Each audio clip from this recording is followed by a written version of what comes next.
When covalent bonds form, electrons are shared, which results in a change in the potential energy of the system. We saw this in Figure 5.1 from the textbook. Recall in the figure that at the upper right, the atoms are sufficiently far apart that there is no interaction. Interaction energy is on the y-axis and would be 0 for this situation.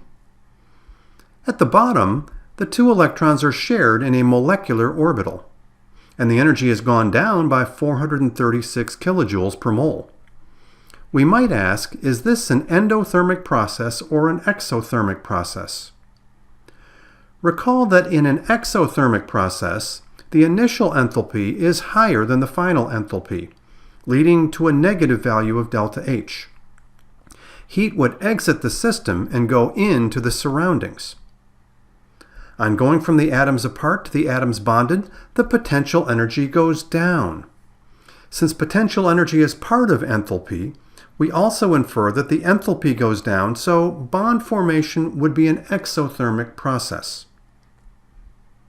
In bond breaking, the system starts at lower energy and ends up at a higher energy, so bond breaking should be an endothermic process. This is consistent with what we know about endothermic processes, where the enthalpy goes up during the process. Heat enters the system from the surroundings.